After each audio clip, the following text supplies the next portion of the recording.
And we live. We in. We live right now. We are in here. This is the Chop Up. What's good with y'all? And we back. And we back. And we back. And we back. You know? Hey, Chop Up. What's good with y'all? Yeah, man. What's going on? Newly father Dominique. Hey. Hey.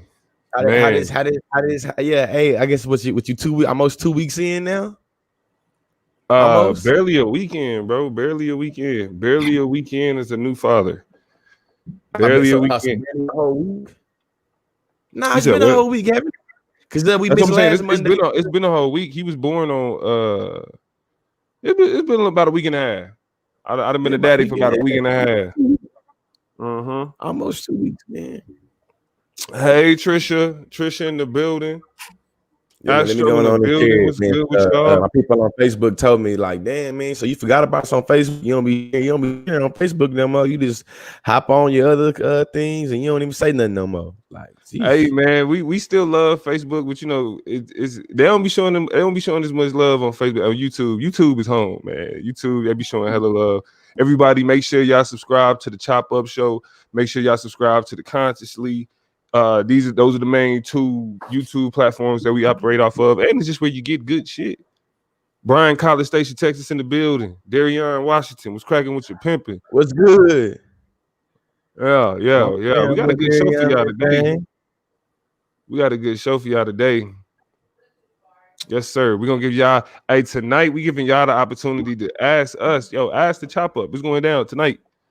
I'm just making this post, y'all. That's why I'm just making this post on Facebook so I can share it, man. Shout out to everybody on Facebook that's already in. You know what I'm saying? Like Darian. What's up, Astro? What's up, Joseph? Everybody going on and hit that like, hit that subscribe. You feel me? Going on and tell a friend to go on and tune in. Goddamn it. Yeah. We got some interesting things to talk about. Some extremely interesting things to talk about. Trump out here killing niggas. Hey, everybody that was like everybody, that's not funny. That's not funny. It's not funny.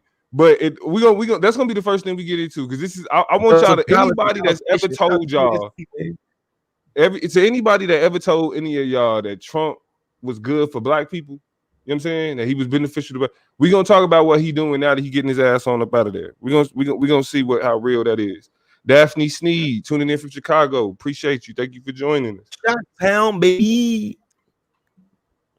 We about to get it in just a second, because I got something to get out my chest with this one, boy. What's up, Anthony? Appreciate you, King A. Cairo. Well, Cairo throwing congrats to Damo, but that's my nephew, so I appreciate the congrats on behalf of all of us. And Baby Huey's world is lit. Yes. Baby Huey was born. What's that nigga birthday? It was December. What's nigga birthday? Don't be. He already showing. He already that type of dad. Definitely no to it. December 4th. December 4th. But shoot, you gotta share it. Yeah, I gotta share it. I gotta share it on Facebook now. I was trying to share it on my actual page. Let me get it shared on Facebook. Hey, wherever y'all at, if y'all on Facebook, you know what I'm saying, go ahead and make sure y'all share the page. If you on YouTube, share it on your Facebook. We about to get it cracking. All right, Anthony Jackson. Shout out to King A Official, said he just subscribed. Appreciate you. That's nothing but love right there. Anthony Jackson said, I'm excited today. I got my African ancestry results today. I'm from the Makina people in Gabon. Shout out to you, my brother. Absolutely. You know where you at from the motherland. That's love. I ain't even ever heard of that African country before, Gabon. Hey, should we learn something every day? You feel me? New to every day, All right. Then once we share this, I'll go ahead and bring it in. Let me go ahead and get this shared on Facebook. We don't hear a lot of Gabon because it's in Central Africa, so that could explain. It's in the internals of the continent. That's dope. Retro TM here from Cali. Appreciate you for joining us, Retro. Yeah. But since we got some of y'all already in the chat, ain't no point in keeping y'all waiting. We can go ahead and bring it in. What's good with y'all? I am Damo, the political plug, and this is the Chop Up. I'm here with the lovely It's your girl Toya G. What's going on with y'all? Feeling good, feeling great. We almost to the end of 2020. Don't look now, but 2021 is right on our heels, and I appreciate y'all sliding into 2021 with us. So thank you. Appreciate it. Without a doubt. And then we got the world famous. Hey, you know what though? Tonight I'm the also lovely consciously, you know, George Lee speaks. I want to be lovely tonight, man. We're doing our first ever Ask the Chop segment, so I'm really curious for y'all to throw it. Anything you ever want us to ask us, me, you know, anything you want our opinion on, our perspective on, you know. I know there's been a lot of subjects I've been asking us to touch on, so we're looking forward to getting into it. But Damo, what you got for us first, Damo? Man, so to go ahead and get it started, I am looking forward to that Ask the Chop, though. That Ask the Chop gonna be lit because y'all can ask us anything y'all want to challenge us on, anything like that. We're gonna get into that. Before we get into that, though, let's talk about Trump. We can talk about him real quick. That's why it's the Snap Chop. It's gonna be real quick.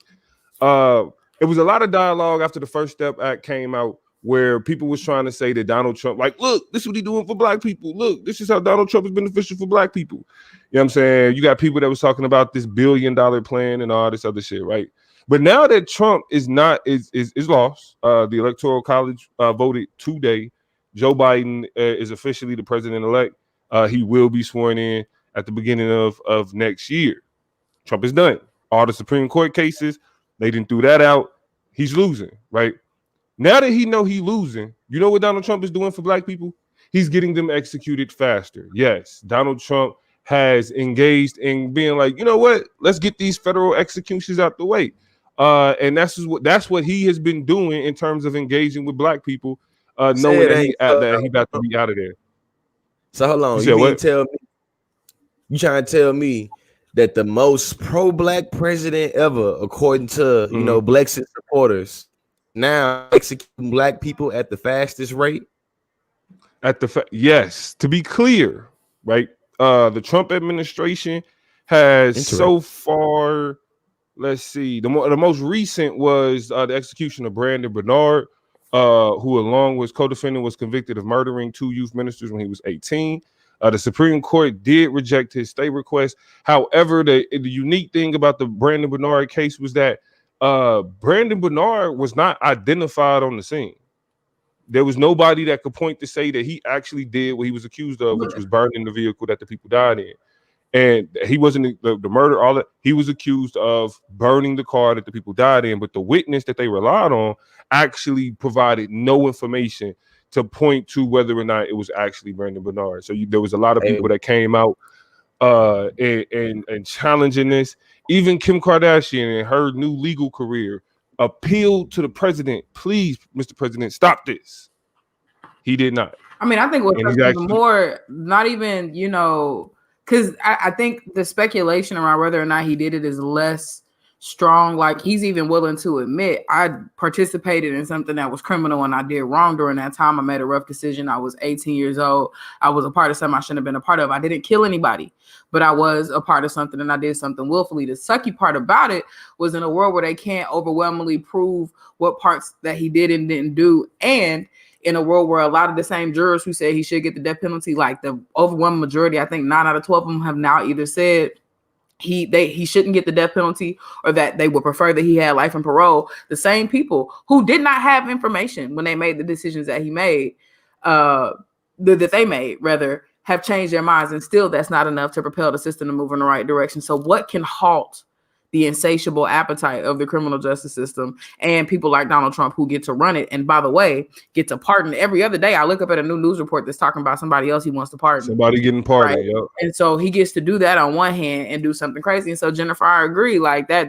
Brandon Bernard execution was sitting on my soul. I hated the uncomfortable feeling of watching people advocate for it to be overturned online in those hours in between, hoping and being like, I hope I pop back on and somebody makes a good decision. But y'all know who we talking about.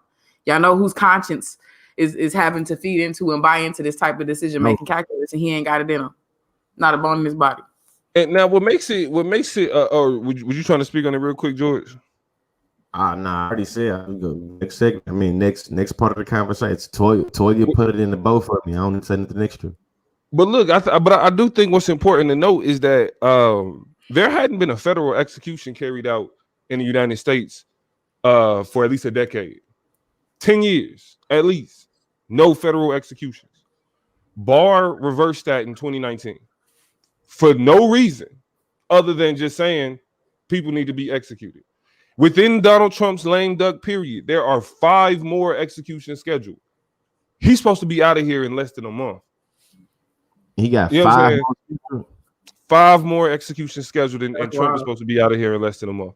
And so, the reason why I want to bring this up is because even though we know a lot of people that support Donald Trump don't support him on any factual reason, anything he's actually done in reality, they support him primarily out of some weird fetish celebrity worship nonsense.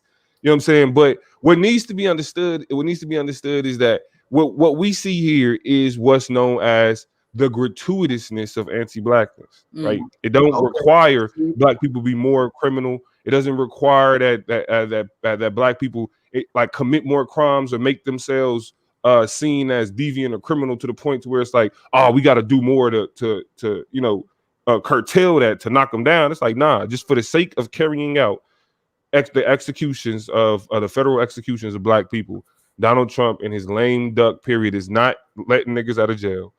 He's not pardoning people who are set to be executed. He's actually going out of his way to make sure that these people are killed at the hands of the state. Mm-hmm. So, I mean, in which, you know, one of the most gut-wrenching images that always pops up when somebody gets executed either by the police, and these are state-sanctioned executions that, you know, are deemed justifiable for whatever loophole and justifications that exist in the law, and that's by the police, by jury, by execution, or whatever. And it's that, I don't even remember where it came from or where it was introduced into our history, but y'all ever seen that black and white picture that says a man was lynched today? It's like a banner that's hanging off of, and I saw that circulating through my timelines, and it makes you shudder every time to just, a man was lynched today. And when, you know, it was in black and white, so it was a hell of a statement to be made back then. But you would think 2020, you know, it's not supposed to be as poignant or even relevant. And still, for all intents and purposes, that was a lynching. You know what I'm saying? So it's rough. It's rough. And so it's we know them legal lynchings happen. You know, them legal lynchings happen. Definitely legal. To me, I feel like I'm kind of. Breonna Taylor was another legal lynching, by the way. Yep. Oh yeah. The way that I phrase it is state-sanctioned anti-black violence. Mm-hmm. State-sanctioned anti-black violence, and I'll let you get it. I'll let you close it out, George, so we can go ahead and get into this first chop. But there's no delineation between the state finding somebody guilty with a jury of their peers and then carrying out an execution, and then kicking down the door and shooting somebody in their home while they sleep, whatever.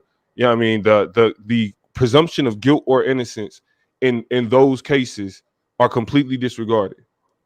Specifically when we know within this justice system that there have been multiple instances of juries, courts, entire court systems, entire police departments being geared towards the fucked up treatment of black people. Yeah. We know this. So yeah, go ahead and close this out, George. Man, and then really just in closing, I think it would be very interesting to see the history books talk about this whole 2020, specifically when it comes to Donald Trump's impact on political, social, economic realities of how people are able to really live life.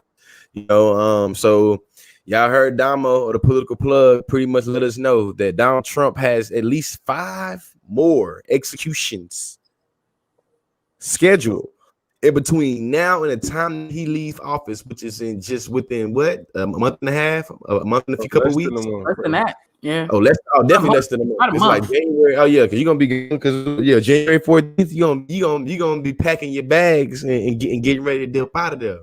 But we know that you have, after you've been able to, I feel like pander, and I feel like put carrot and stick and pimp and finesse the black community in so many different ways. We already know statistically who's going to be more likely to be, you know, executed, especially after you pass that goddamn Second Step Act where you've ignored on the federal level, who's more criminalized, and then turn around after doing all that shucking and jobbing, and you know what I'm saying, all that pimping, turn around and literally execute the demographic you was claiming to do something for.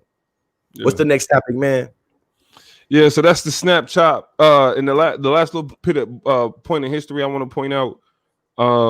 This was the most Donald Trump is executing is actually carrying out the most executions of any U.S. president in the last 100 years. Olivia A says, but I have heard that this is the most executions by any U.S. president. So yeah, let's get him the fuck up out of there. This is what we mean by existential threat.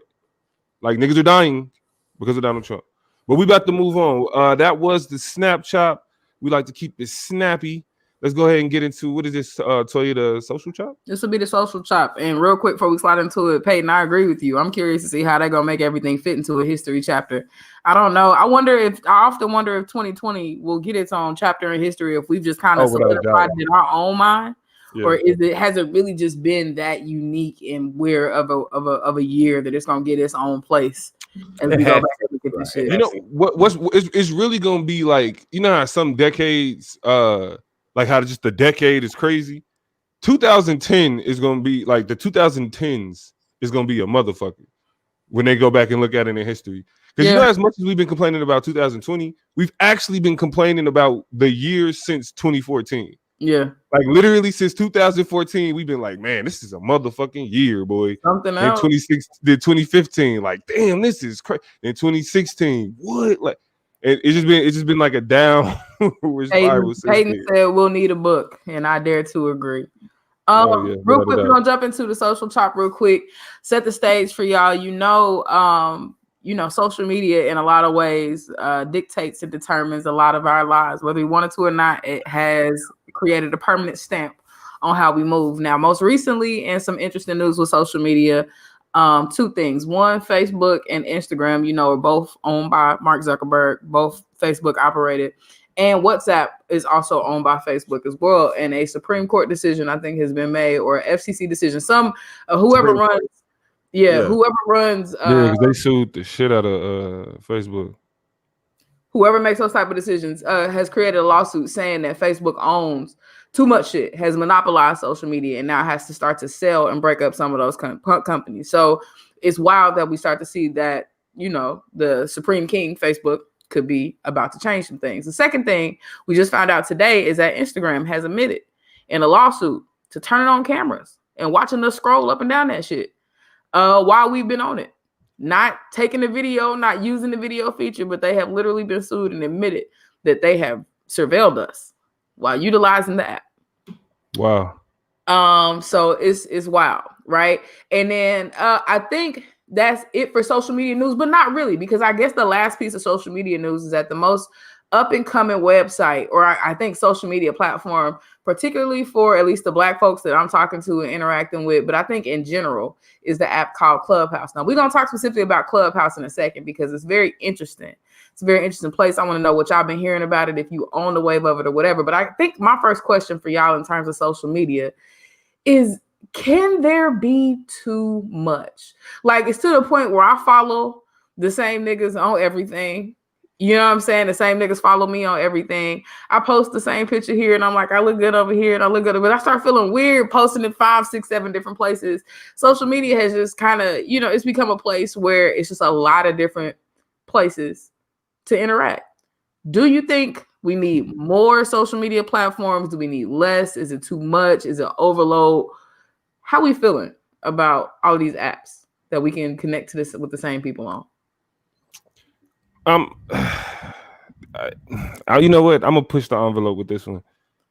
I think that there needs to be more diverse. Everybody don't need to be in the same places, and I think Republicans have figured that out. Conservatives have figured that out with the rise of Parler and other conservative-dominated social media platforms. But everybody don't need to be on the same place. Like I think that black when you had places like Black Planet. Hey, I was about to ask about like, and it was a large one of the things you didn't worry about was white people hopping in on your profile page talking about well, do you think slavery still has any impact on your life today? Like I got to deal with on TikTok. Black crime, head ass. I mean, and so it's like, yeah, like social media has a benefit of connecting a lot of people, but really, the problem with that connection is some people are making connections that don't need to be connected. Some people are getting access to shit that they don't need access to, and people are giving these other folks access to shit that they shouldn't be giving them access to, and like that's your psyche, like that's your peace of mind, that's your well-being. You know what I mean? Like when you post like a grieving post about something that's happening in society, and some random white person hop on your shit, like, or random anybody, right? Hop on your shit like, well, you guys are killing each other, so why should we care? They shouldn't have access to you. Yeah. They shouldn't, because I mean, because a lot of times things be like, man, if this wasn't social media, if I saw you in real life, we wouldn't see each other in real life. That would never happen. Even if we did see each other, we would never get this far. There would be no context for us to interact to ever get this far, to express these perspectives, to be this intensely engaged with it. It would just never happen that way. Right. We would walk right past each other. I could be on the phone saying, man, yeah, Black Lives Matter. And you could hear it, but you would be like, fucking dumbass. Black Lives Matter. And you'll go on about your business. I say what I say and how I feel, and you say how you feel to yourself, and then we leave it at that. But you know, social media has, with all of us being all on the same platforms and with no particular interest, you know what I'm saying, common interest and the ability to constantly antagonize. I mean, I think it's with everybody being in the same place, it's created a lot of problems. Yeah, and I think that innovation, and I feel like the innovation in the creation is what's needed when it comes to this social media stuff. And I think that the reason why Facebook is what it is now is because it realized that it had to be able to compete with the Yahoo, MySpace, Black Planet, whatever. So I think that we have to have different alternatives, because we'll see, because I feel like if we don't have alternatives and always have potential for alternatives, we're going to run into what we have right now, where we have like literally 60, 80 white dudes in Silicon Valley with in between three or four different social media platforms that's able to literally control the algorithm of the world and be able to control promotion, advertising, you know what I'm saying, policy, all that. So I think that I feel like we have to keep the, you know what I'm saying, all different ones. And I feel like, you know, the strongest will survive, man. You feel me? The weaker, worse social media apps will fall off, and they'll, you know what I'm saying, it is what it is. I mean, and that's typically how it works out. You know, apps have come and gone. We've seen some of their resilience being tested. Shout out to Tumblr, who, you know, made some changes. Twitter, I think, used to be a whole lot bigger at one point. We know what Facebook used to be before everybody, grandmammies and grandpappies got on there taking all their selfies from this angle. It was a different world, right? And so it was a completely different world. I remember, you know, being on the first little evolution, one of the first high schoolers on Facebook. Like, what's up? Toya is the reason why I'm on Facebook. Like, you know, she sent me the first, like, she sent me my invite to be on Facebook. Real quick, y'all, in the comments for everybody listening, since Vinny 2 times shouted out Mi Gente, Black Planet, MySpace, y'all drop y'all first internet presence names. Like, if it was whatever it was, whether it was AOL, whether it was MySpace, whether it was Black Planet, y'all drop y'all first. Yeah, it's first. If Instagram was your first time getting out there, drop y'all first names. Let me see how y'all coming. You know what I'm saying, with this thing. I want to see how y'all. G-Lee the Great. G-Lee the Great. My first name was Pimp Mama T07. So Pimp Mama T, Lord. If you go back that far, then I guess it's like Pretty Boy 77803. Yeah, you gotta go. I want you to go way back to your first. Who your first? So my first social media shit was so they called my father Baker, right? They called my pops Bake, and so I called myself. It was Little Bake 2006, so it was like 20-06. This guy supposed to graduate type shit. So it was Little Bake 2006. You know, we was in school. It was all about the year. It was all about the class of whatever. So you had to rep yours no matter what you did. Yeah, you're right. It was all, everything was about the class. That was it. Like once we started making usernames and shit, the only way to distinguish yourself uniquely. We got Candy Girl, Kelly Girl, Hot Rod, T-Mac. Okay, remember Moko Space? Whoa. Oh, I ain't never heard of that. What's up? Hold on, no, we gotta go back to Tiffany's. Tiffany said, what she call it? Deeply cherished. Oh, y'all was church kids. You can tell y'all was church kids. Hallelujah. T-Mac 200, Hot Rod 88, Cali Girl 830. We got random facts 27. You know what I'm saying? Hey. I see you. Hey, Alex hey, Bly. but this back to the AOL chat days right here. You know what I'm saying? Hey, But I gotta Yahoo ask chat. though. I gotta ask this though. I think Staying in this lane, real quick. yeah. What do y'all think made people transition like they did from MySpace to Facebook? Because MySpace, when you look back on it, it was more like Black Planet. You could do way more shit. You could have music on your shit. You could have like niggas was learning coding on MySpace. Niggas was, you know what I mean? That's when we was first learning HTML and all that other shit. You know what I'm saying? Now, Facebook was just, I think it was just bland. It was just this thing. You know what I'm saying? It was just like, oh, I can say I'm doing like this, and that's it. I think the difference is innovation. It was something new and different. People just wanted to lean in, and the exclusivity of it all. It wasn't open to everybody. Anybody could have a MySpace. You had to be in college. You had to get invitations. When you got on, you was able to create groups. Remember when groups was popping on Facebook, nigga? Like you would probably pop in here and see what they talk about. Come over here, like it was just. And then don't be excluded from a group that all your partners is in. You know what I'm saying? Like he ain't fuck with you like that. Like, we cool, but y'all ain't cool like that. Like 2 or 3 years older. So I think that I feel like Facebook because it was exclusivity and then it was the newer thing. And too, thinking about it, the simplicity of Facebook is what also made it pop. The simplicity of it. Like, because after a while, it started getting to being like a person on MySpace don't change their page, don't update their page. You know, every 2 weeks. And here's follow where I'm going. In my mind, MySpace is like Android. People who kind of was over there, but understand what I'm saying, because you can manipulate it. You can make your own backgrounds and put this and put that and change it and shift it or whatever, and just make it your own experience. People who wanted an easier interface, something more, is kind of like Apple, right? Like I don't need to modify and do whatever. I want to use this device to streamline. Like those are and there's just no shade. You know what I'm saying? I just think that's how those interfaces kind of function, at least in the context of stuff that we use right now. So in the comments, Jamar said it was just something new. It was a trend. Retro said more family oriented, I think. Vinny said your top friends meant a lot back then. Hell yeah. If you wasn't in the nigga top 8, then you know niggas like I gotta put my top 16. I gotta get my top 16. I can't choose. Top 8, top 16. It went all the way to top 24, didn't it? Like when you was able to, you know what I'm saying, like start expanding it. I feel like, you know what I'm saying, start being like, man, top 16 because top F. Look, Stephanie said Facebook was easier and you could see what everyone posts in one spot on the feed. And then Terrell always break it down. He said Facebook had the networking and connections. MySpace was about expressing yourself. Facebook, which it is what it is now. That's probably a typo, but that's what you call it. It was about connecting with a community.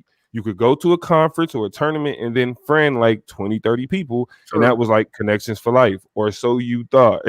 I used to debate clout. Let's be honest for a second. You go beat some ass real quick, come back, had a friend request lit up. Like, I must have ate this weekend. Everybody want to be my friend on Facebook. Yeah. Everybody, If you pop like, nigga, don't get no top 10 speaker. If you in the top 10, your friend request is. But don't listen, because we debate nerds. So talking about college policy debate, nigga, do not make it to a quarters, motherfucking semis or finals, nigga. Everybody, your shit popping, nigga. You already know. Period. What'd you say, Lee? I feel like I remember what I just said. No, but I think one of the things we are pointing out is like the innovation in it. And I can't lie. One of the things I'm noticing about social media, and this is kind of a segue to Clubhouse. I'm getting there because I think it's the only app that is catching wind that's actually kind of new and different, for better or for worse. But a lot of the social media platforms we have now are all doing the same thing. And I think that's something that, who was that? Peyton brought up a little earlier, like Twitter just got fleets. Like, what the fuck is a fleet? You know what I'm saying? Like, but it's just a story. It's just your ability to add to a story. Facebook got stories. Instagram started with stories, and now Facebook got them. Now Twitter got them. Then it was some other stuff. What else that people, the ability to do filters. Instagram that added reels. Instagram that added reels. And real came from TikTok, basically. And really all the stories came from Snapchat. The abilities to put filters and everything like that and all that. That's exactly, and you're right. Snapchat did start that out the gate. And then Instagram picked it up. And then Facebook picked it up, which is the same thing. And then so on and so forth.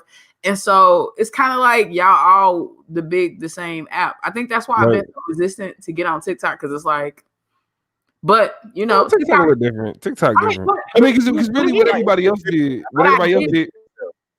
But I get the difference. I get the nuance. I get the appeal. I get how it's different. And so TikTok innovated some things that other apps have tried to bite out. Like, so I get it. You know what I'm saying? I'm just saying that's why I think my appeal to it has just been as slow as it has been, because I'm just like, this is similar to what I'm doing and who I'm talking to elsewhere. What's crazy though is that, like, just to sum up all of that, is essentially everybody else was just like, this took what Facebook did and just did one part of it and blew the fuck up. Mm-hmm. Twitter was just statuses. Instagram was just you know what I'm saying, pictures. Snapchat was just DMs like a motherfucker. Twitter was just words. You know what I'm saying? So it's like, you know.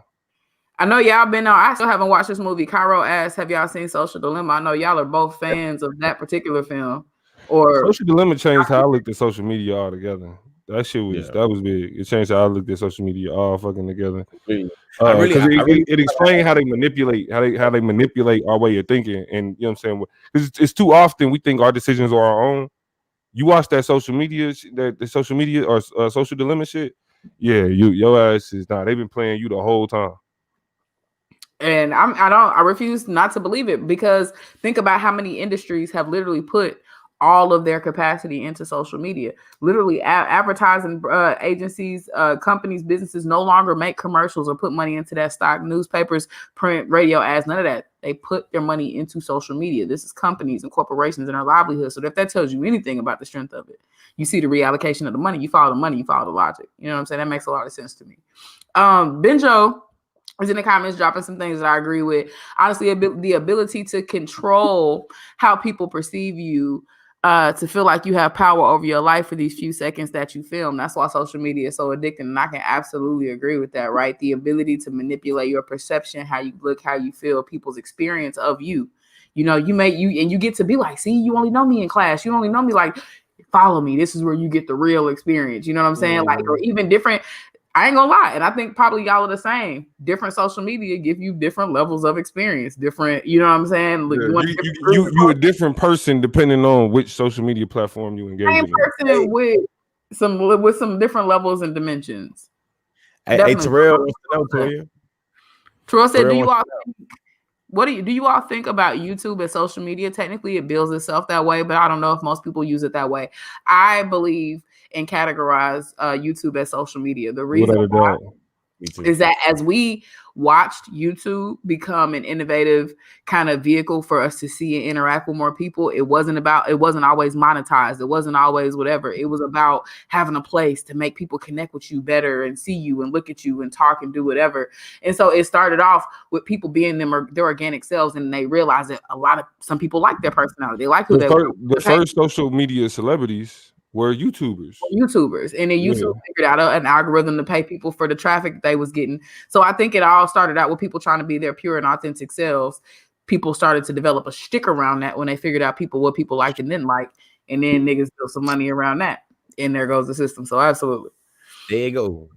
Want to pivot to Clubhouse. So y'all tell me in the comments, y'all talk to me, Lee and Damo, what have y'all been hearing about this app called Clubhouse? Now, I'm going to tell y'all what it is for y'all who are not familiar with it, just to give y'all some time to be like, I haven't heard about it. I'm on it. I'm not on it. I don't plan to get on it. Tell y'all about it. So first, it's not an open app. It's closed, or I don't know the phrasing for it, but it is not public, right? So it's invite only. And in order to get an invitation, you have to be invited by somebody already on the app. Now, the thing about invites is you don't just get a ton of invites, or really, I don't think you get one when you first get on. So you get in and you can bring somebody in. Then you got to be on for like a week or two, some amount of time, another invite, and you accumulate them over time. Now, people have been paying for these invites, real money, USDs. People have been bartering them, selling them, doing all types of things to get on Clubhouse. One of the reasons why is that this particular app is not pictures, it's not typing, it's not videos, it is your voice. It is a series of voice rooms that are set up for you to go in and either be on stage, which is you are one of the primary people who gets to talk and unmute yourself, or you can be in the audience watching. Another reason why Clubhouse is interesting is that celebrities are on Clubhouse. So unlike Twitter, celebrities are on Clubhouse. You don't know who's pushing what buttons, who's sending these tweets, who's replying, who's doing whatever. 21 Savage, Kevin Hart, who else has been on there? I heard Oprah. It's Joe Buttons, huh? I think I heard Oprah. Oprah has been in there. Is it not Joe Budden's platform? It's Joe Budden's platform. Okay. His and I'm forgetting somebody who is super important. They share it. It's two people's platforms. But it's a place where you can go in there and actually talk to the artist, or the artist talk to you, or they can command a conversation. You can just hear them talk. Not just the artist, but their publicists, their managers, their wardrobe stylists. They're this. It's people who have written books, who've done this, that, and the other. But the goal, I'm gonna give this the last thing I'm gonna say about it. The whole point of being in there and the exclusivity of it is that you can't come in there being like a groupie. So you can't be like, oh shit, I'm in here with 21 Savage's manager. Let me try to get this nigga to listen to my songs. Or I'm in here with some A&Rs, or I'm here because these are people who are like people in the industry, right?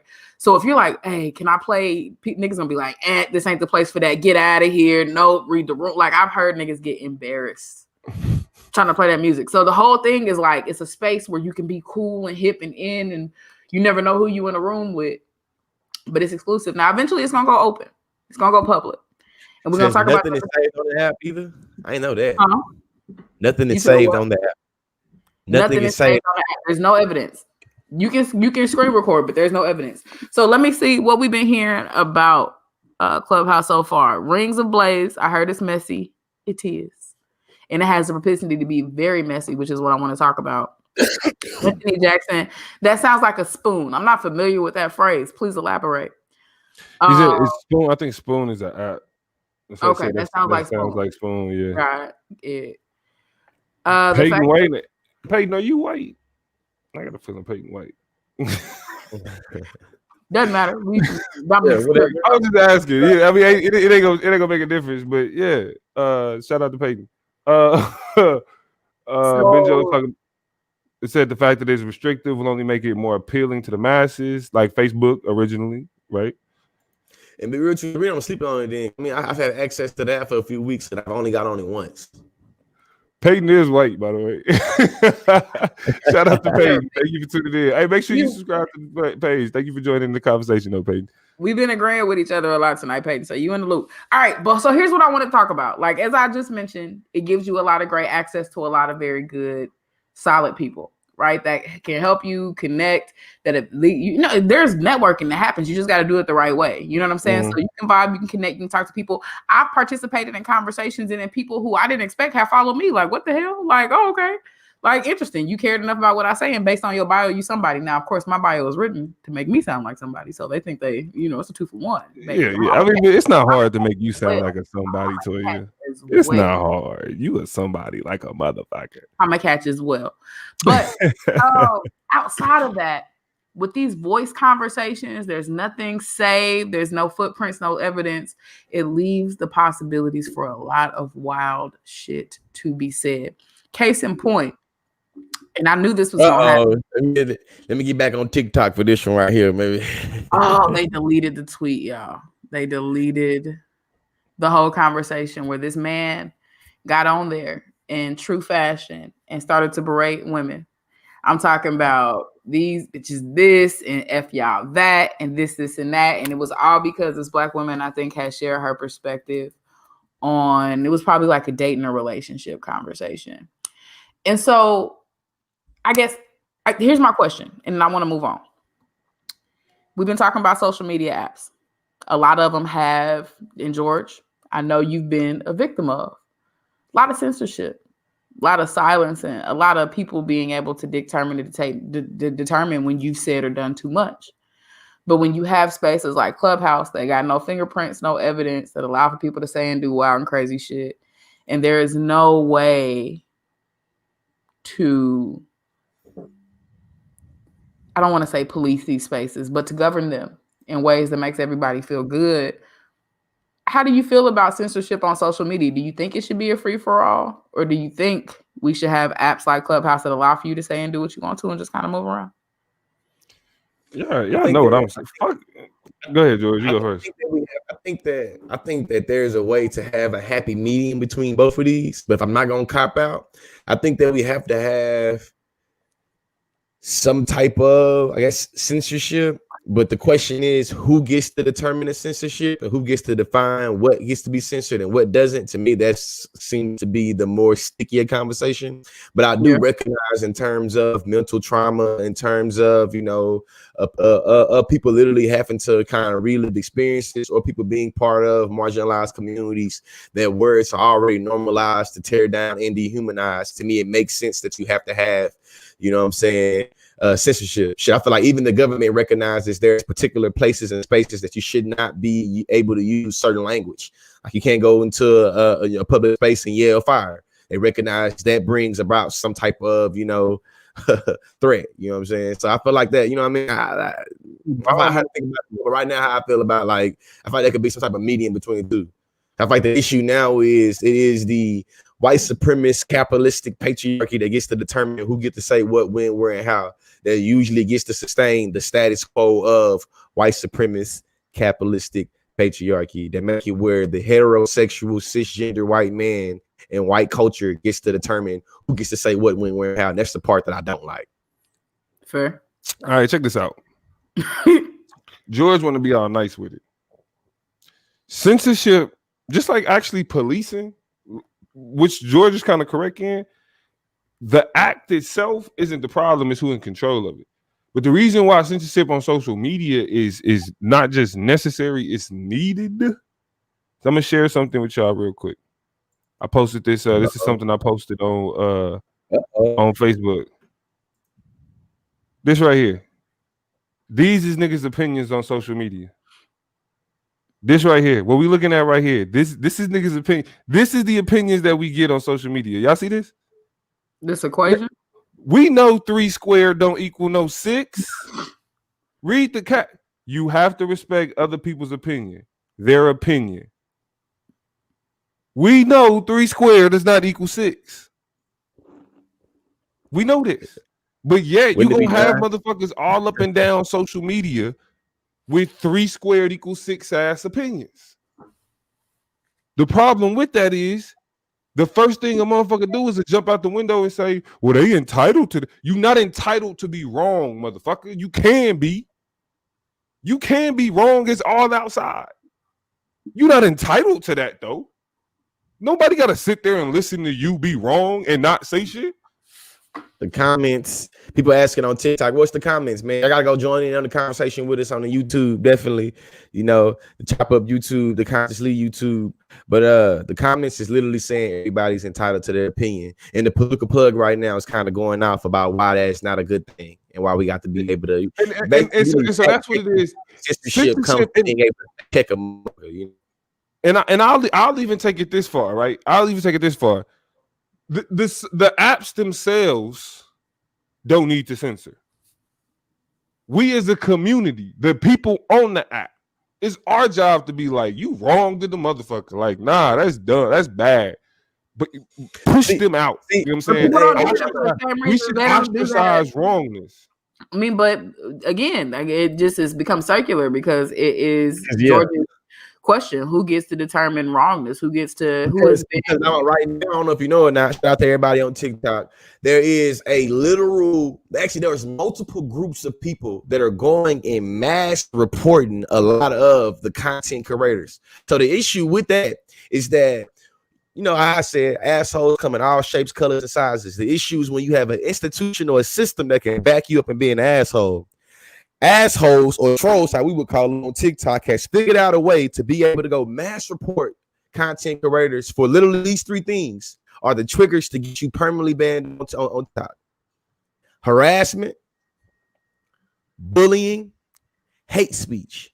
So literally makes it where all you need is a group of 100 people. All you need is a group of 20 people to start mass reporting. And I think that's where you need the, some type of oversight to be able to make sure people ain't going rogue and getting into that old mobocracy, that old herd mentality of, we don't like political plug. We think political plug is race baiter. We think political plug should stick to talking about basketball and should not be talking about politics. Therefore, me and my 10,000 followers, we're gonna go mass report the Political Plugs content, and we're gonna get you off of here. And that's like the circular thing. I think Toya kind of getting at is just like, hey, but you know, the thing is, I don't think it's circular though. I do think that I think there's a clear answer to this, and the clear answer is there has to be more people that are willing to just call out wrongness. Period.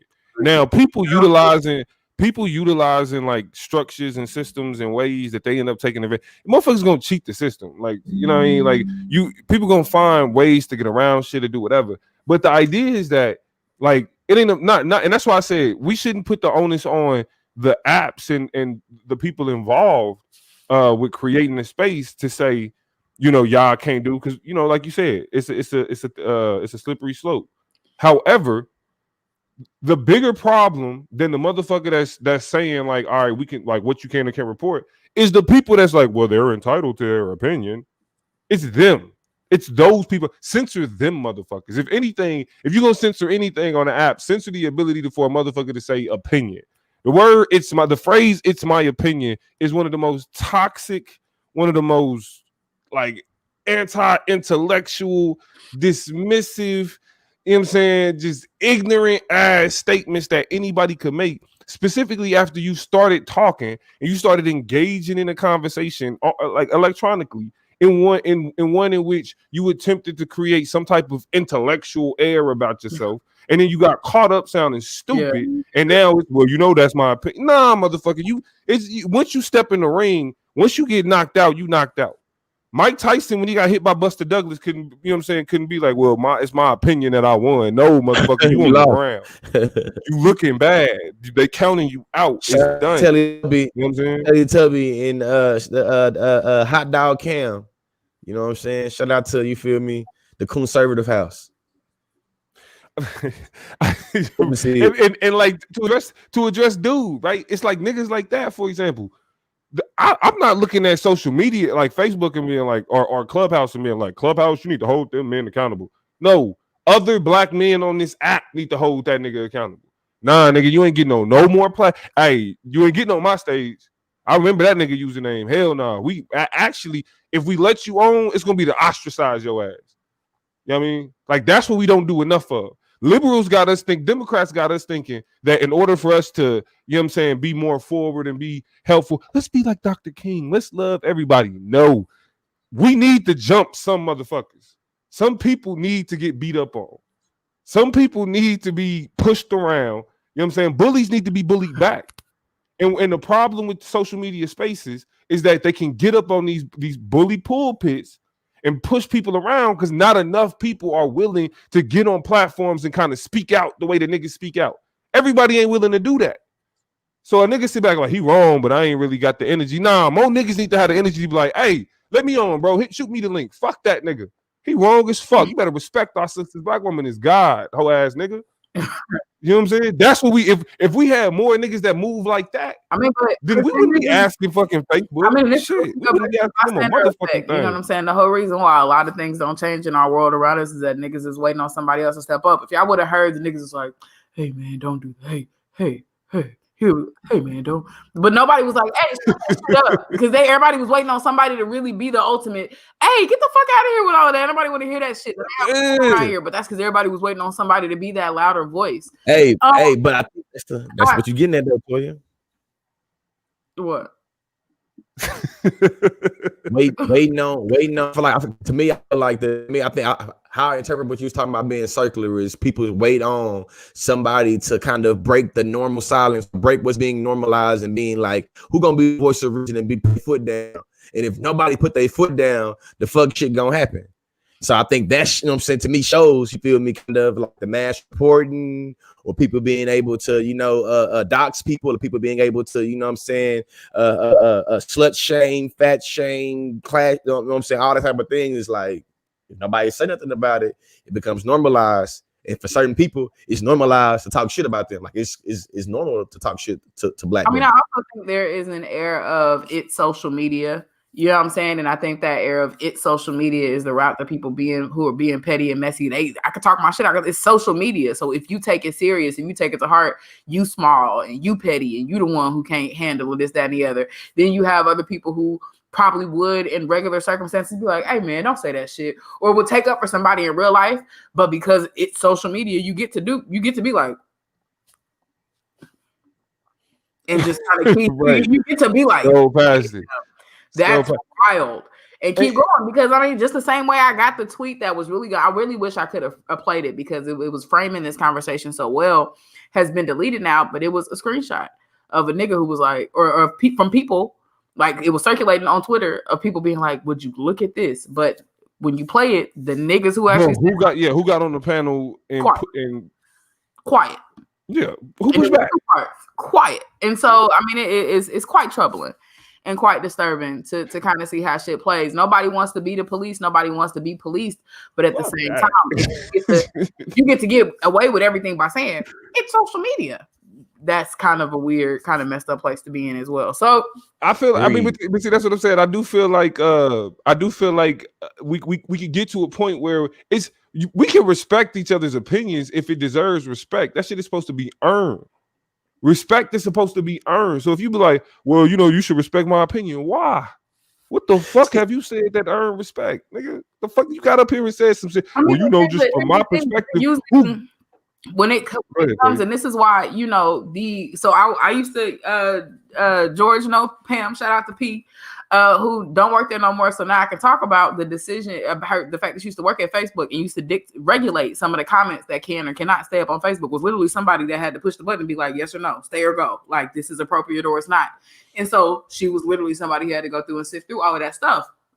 And one of the things that, in our many conversations was how rigid the expectations have to be, because you're using a lot of arbitrary language. What does it mean to respect somebody? What respect to you is respect to what is something subjective as fuck.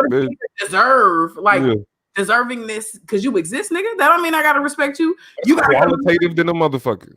And so, it becomes this nebulous kind of what we know to be the infinite regression of trying to figure out what the respect is and what the respectable thing is and what's appropriate and not appropriate and shit like that. And it's just wild that I feel like Clubhouse has created a vortex of what is appropriate or not, because no fingerprints, no evidence, number one. Say why with you, number two. And number three, if don't nobody say nothing to me, I just got the opportunity to unmute and let a nigga have it. And it just kind of is what it is. Ain't nobody gonna stop me. Ain't nobody gonna come get me. I can be violent as I want to. Facts. Yeah. It's wild. I think the last thing I'll say is go ahead, George, and now I'll go last. When it comes to opinions, I think that, to me, I feel like the society we live in now is real easy to say everybody's entitled to an opinion. Everybody should be able to have a perspective. But I think that we can have an opinion on whether you like cheese pizza or pepperoni pizza, whether you have, which one is better, chocolate ice cream or vanilla ice cream. But when it comes to opinions that's literally structured by oppression and structured by the denial of humanity for somebody else, that's where it's like, that's not an opinion, that's oppression. And you just pushing oppression as an opinion. And I think that's the part I feel like we have to start thinking about what it means to have. To me, I feel like the oversight of accountability and responsibility. I think now in 2020, a lot of people are able to say just fucked up shit that is structured by the denial of somebody else's humanity and pass it off as a mere opinion and say, hey, man, you can't, everybody's right to an opinion. That's just the way I think, and that's just my thing. Because what happened now is this old tap dancing ass Negro by the name of John Dawson was talking shit about the Hodge twins being, banned on TikTok. And he tried to make a claim and saying that he thinks that everybody deserves to have their opinion. And I think agree with a content creators like consciously. He named, I think, Blackbird or somebody else that was like, I agree with them. I disagree with them, but I don't think they should be censored. And it's like, listen, it's not the censorship. It's literally Hodge twins use a 1 million+ platform to literally push off, not just philosophically anti-black shit, but literally push off things like rape culture. Literally able to deny the humanity of black women being able to get $1 and feed themselves. It's like, that shit is dangerous. That's not, it's a question of opinion. I can see if the Hodge twins or John Dawson, a lot of them tap dancing ass black conservatives would be like, hey, black people say chocolate ice cream is good. And I'm a black person that like vanilla ice cream. We can Right. debate that, but it's not like Black Lives Matter and X, Y, and Z, and it's like, man, you bullshit. And let me address this. Let me address RV. He says, "Are we going to talk about earning respect for your opinion when you're swearing every other word and throwing out direct? I don't give a fuck if you respect my opinion or not. Who the fuck am I? You like obviously like I don't give a fuck how you feel about what the fuck I got to say. The difference is I'm not out here asking people for respect. I say my piece. I say it with respect to other people, their humanity. I don't give a fuck about saying shit in respect to somebody's opinion. I'm gonna respect you as a person. So what it is that you are, you know what I'm saying, how you should be respected as an individual, that's all here at the Chop Up, that's all we give a fuck about. We're not about to be out here demeaning groups of people for who they are, for their sexuality, for their choices, for what they choose to look like, any of that shit. Any of that shit. But the one thing that the three motherfuckers that you looking at here, we are well researched. We don't speak. We're trained to not speak on some shit if we don't have what you call evidence to back that shit up. And the thing about it is, we have done that shit so well that we don't give a fuck how what we say is perceived. Because if you challenge us on it, you best believe you will get your ass smoked. George has made an example of that plenty of times before. And I mean, the reason why I haven't chosen to engage in the social media debates like my brother George here does, because I don't give a fuck about these niggas' opinions. Straight up. The Tyler Bluntmans of the world, all that, fuck them. Straight up. I don't really care to go back and forth because I don't care enough to share my opinion with them to even hear anything they got to say back. I can't tolerate it. I cut the shit off. That's the beauty of social media, though. You can always exit out of that motherfucker and not have to deal with anybody on that bitch. Yeah. Remember that.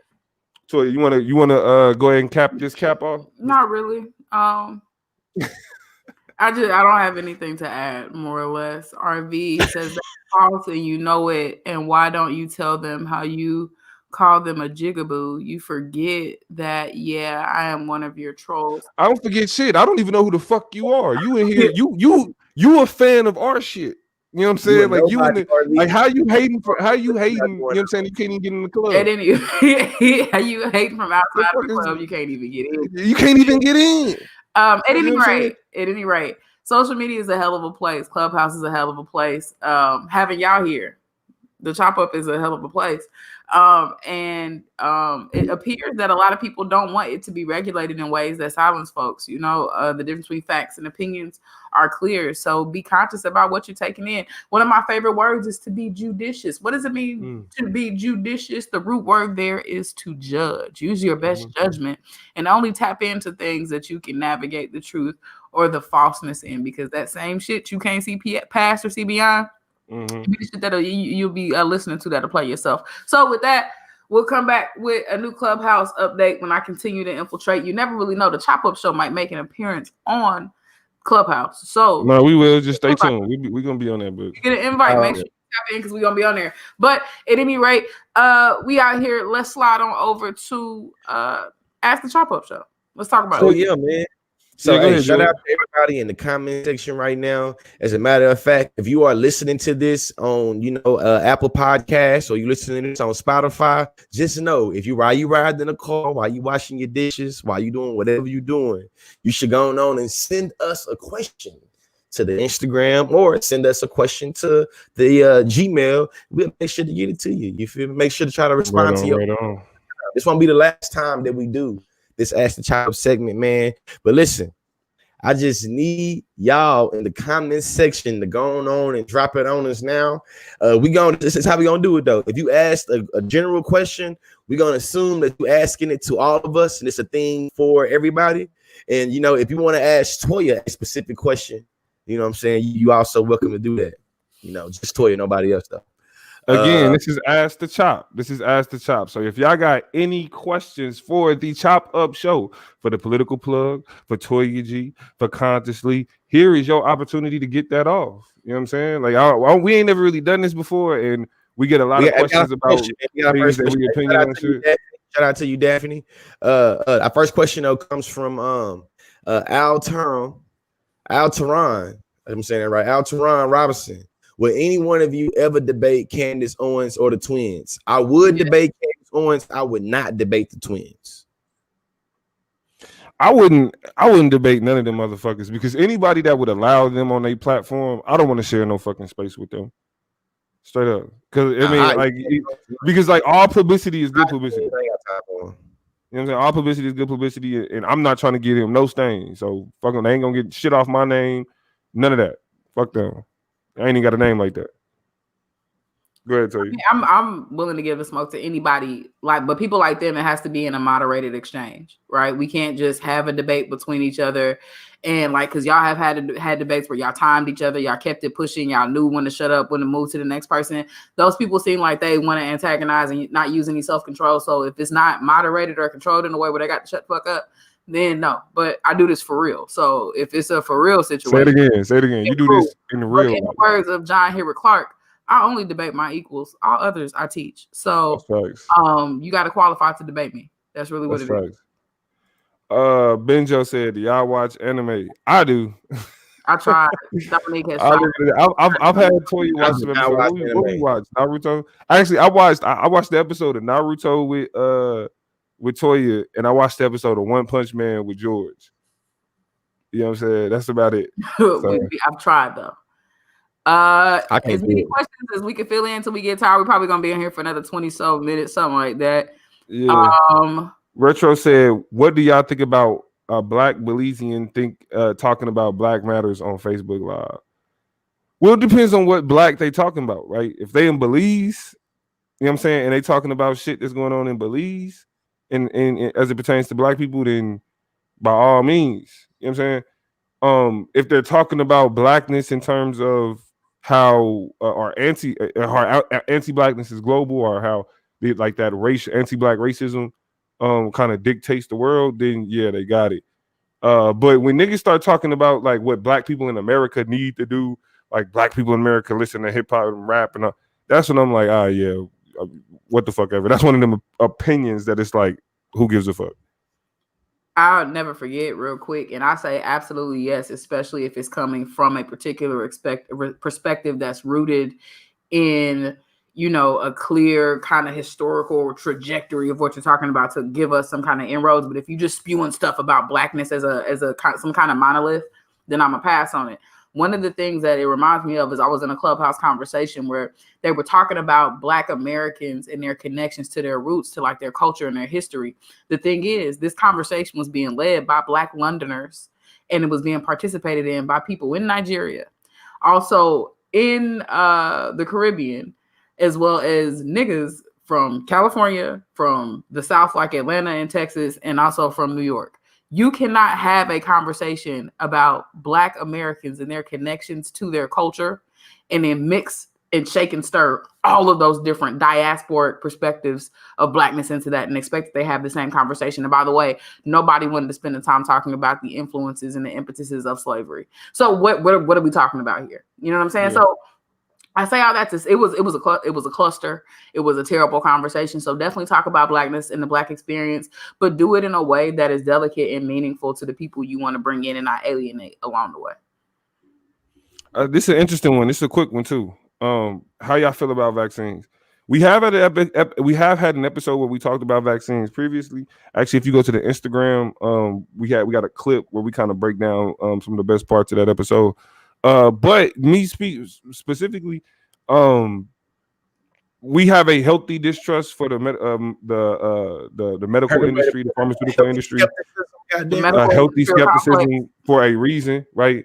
So, Black people shouldn't have any concrete, like, this is just how I feel. You know what I'm saying? Like, we have to be, like Toya says, judicious. We have to show discernment when it comes to information, as it pertains to vaccines, as it pertains to anything as it got to do with science, because we know the role that we have been kind of placed in this country because of that. So it's not concrete. So like, I'm not fucking with the coronavirus vaccine. It takes years for vaccines to be produced and then to be, made approved and all that other shit. Nah, they ain't. I don't like when motherfuckers skip steps with medicine. I'm cool. So yeah. I mean, I think that get this next one, George. Get this next one. When people, George, I'm gonna direct this one to you. When people push Black on Black crime and won't even listen to another understanding, are they worth the trouble? Love y'all. Love you too, Jack. Nah, they ain't Are worth they the worth trouble. the trouble, George? It is not worth the trouble at all. The only how that's worth the trouble unless you have an audience, goddamn, that you school and give some lessons on why black on black crime is full of that shit. They flushing toilets. Other than that, you might as well go on and preserve your own mental wealth and your own mental health and your own peace. Keep it down the road. Toya, do you waste your time with people that be talking about that black on black crime shit? Is Medicine had me on their show? What's this right here? Najee, tell I don't know who is he? Who was on T Madison show? Probably the dude that was on the that we was talking about.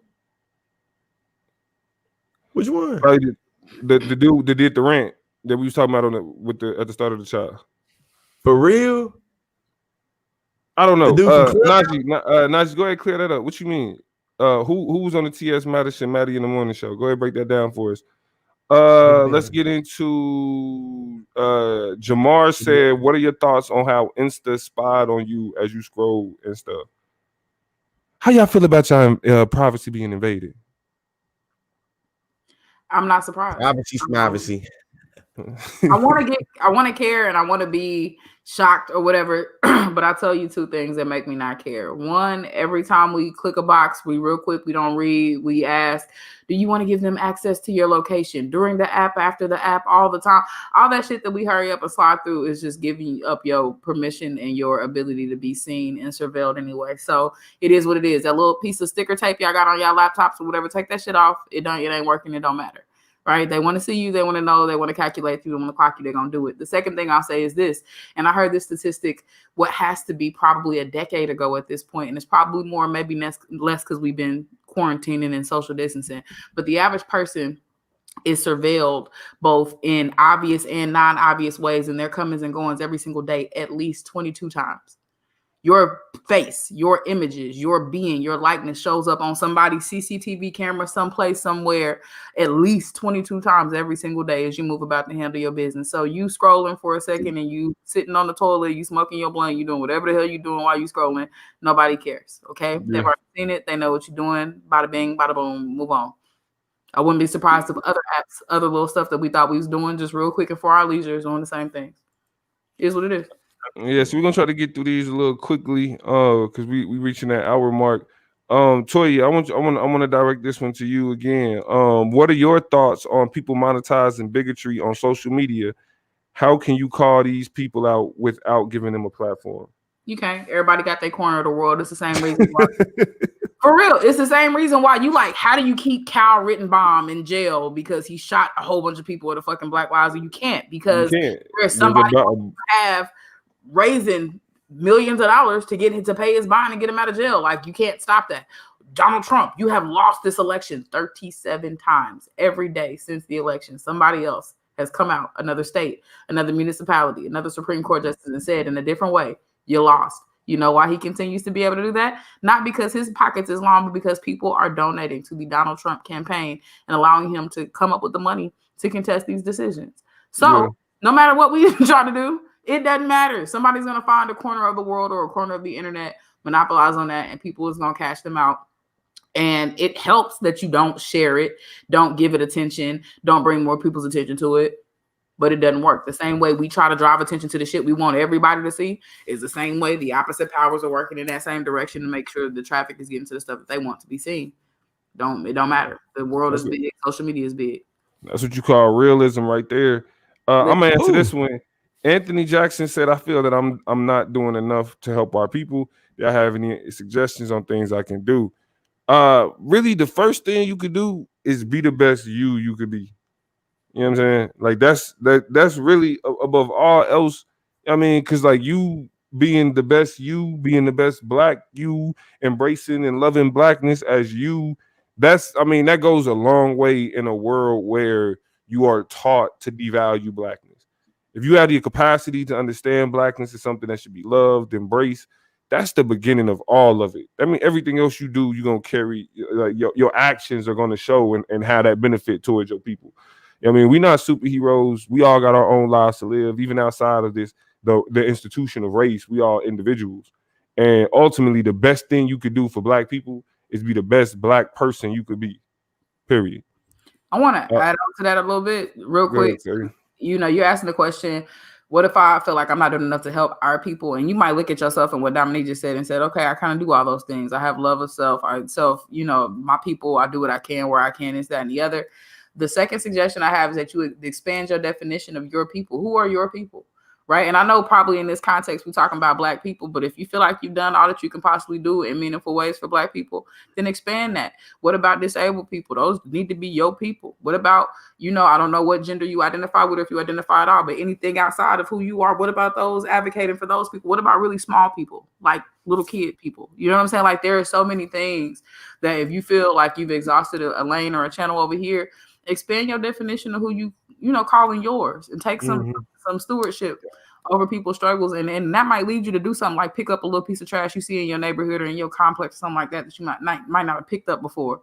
Or, you know, greet somebody and treat somebody with humility or respect in a way that you would have ignored them and turned your nose up at them before. Those small things start when you start to expand your concept of who your people are. But that's just my take. George, T.S. Madison had you on her show, bro. T.S. Madison had you on her show. They was bigging you up. Shout out to the Beyonce at the Chop Up show. Hey, if y'all know too, man, one of my dreams is to be on T.S. Madison show. I'm talking about live and well. She be damn. Hey, so if y'all follow T.S. Madison, let her know. Consciously would love to be on her platform. If you got any connection, if y'all be in the chat, like consciously want to be over there, girl.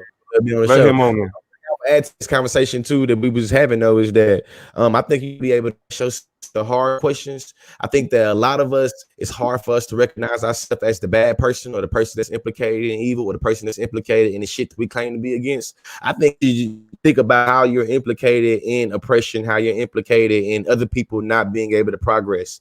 You know what I'm saying? Toya mentioned a few different, you know what I'm saying, groups of people. You know what I mean? I think that it's important for us to really think about how and really think about, you know, really what we doing and how we doing in terms of how we're relating to other people that's in our community that don't have a social location of us. Right. So we're gonna get into this last one. Shout out to Noel Mink, great supporter of the show. She said, from your perspective, do you continue to feel support from allies like you did earlier in the year? Allies being vocal, educating themselves, listening, or has it dropped off? Side note, thank you to the three of you. Thank you, sister. I have learned a lot from you and your audience. Much appreciated, and we appreciate you. I'll start it off, and then we can all answer it, and then George, you can close it out. One unique thing for me is now that Joe Biden has been president.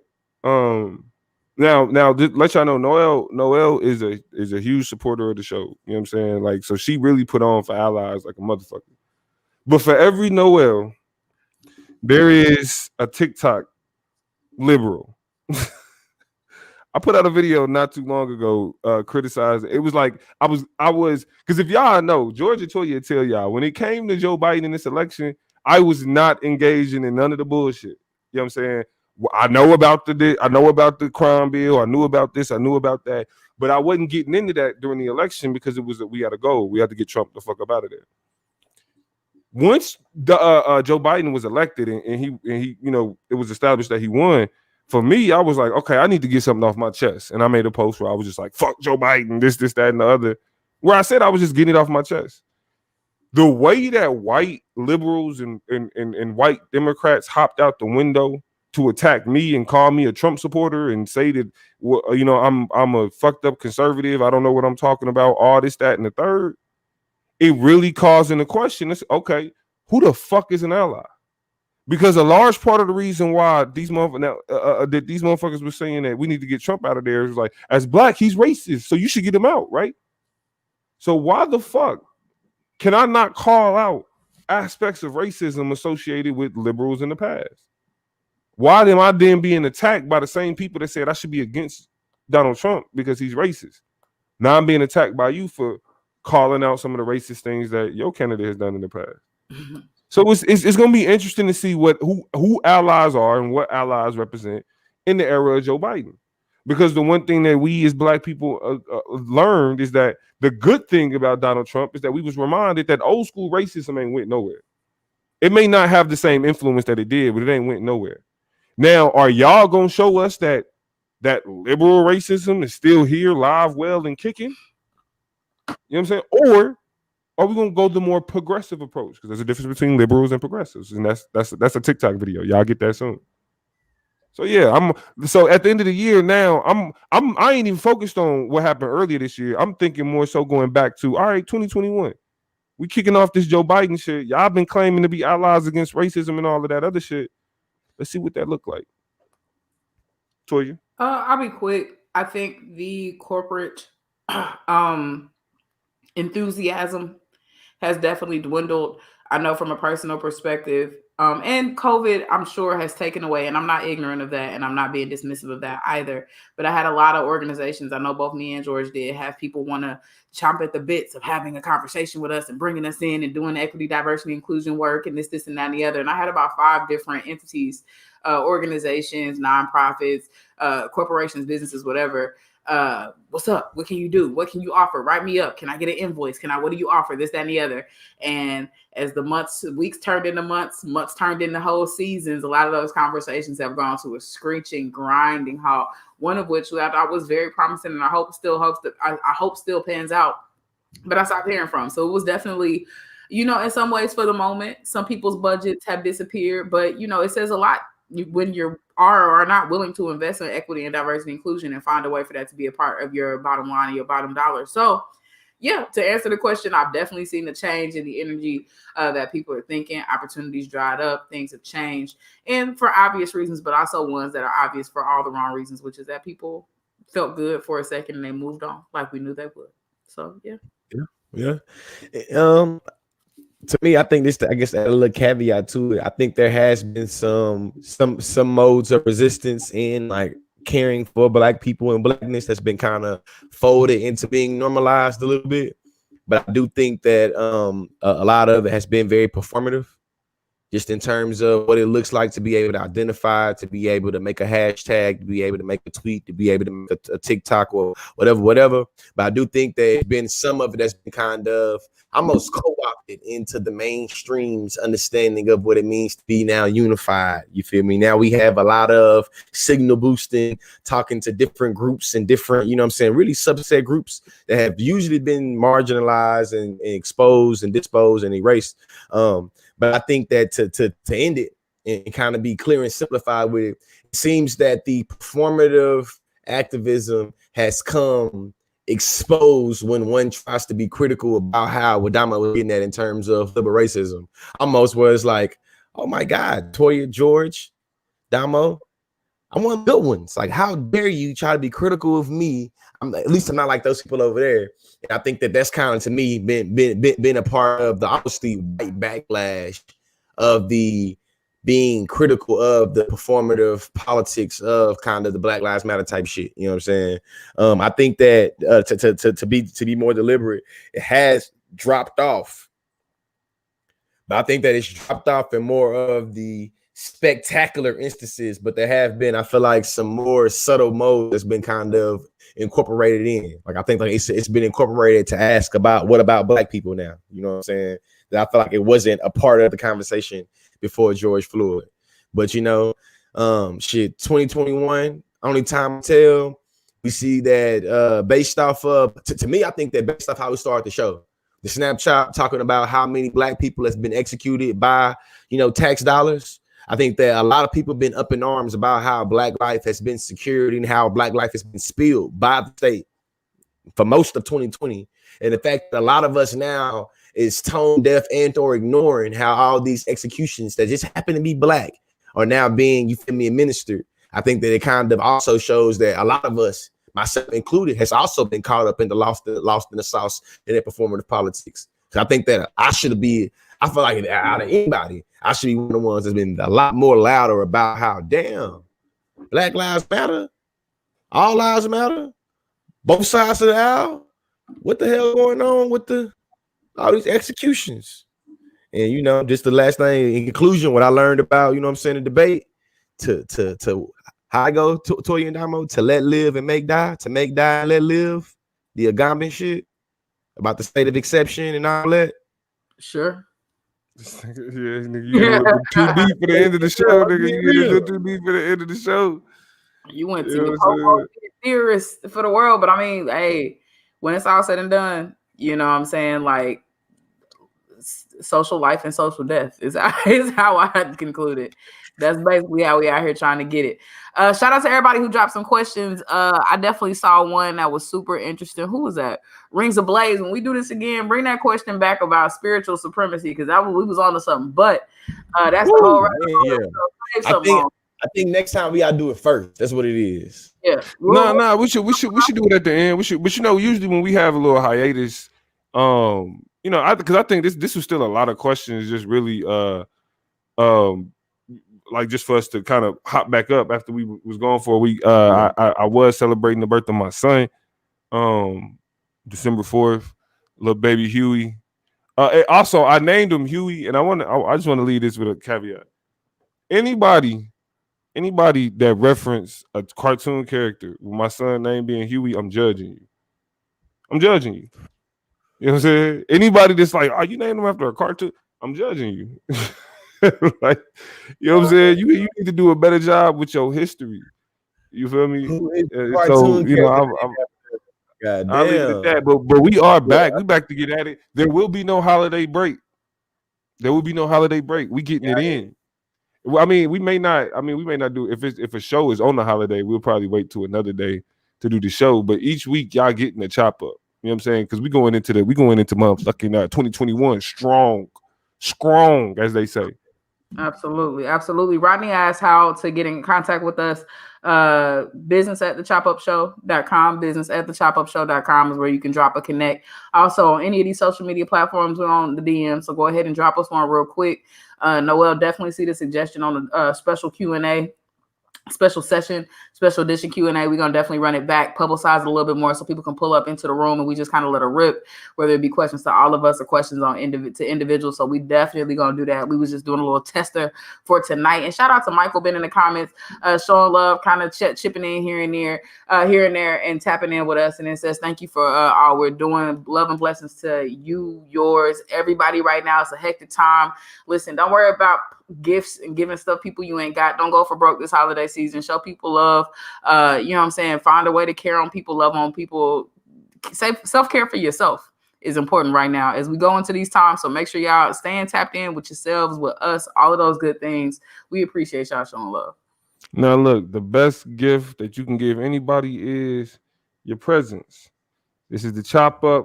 Glad y'all was able to join us this evening. Y'all stay on the lookout. We got clips coming out this week. Also, the audio from the last couple episodes. That Ghazi audio is not up yet, but it will be going up.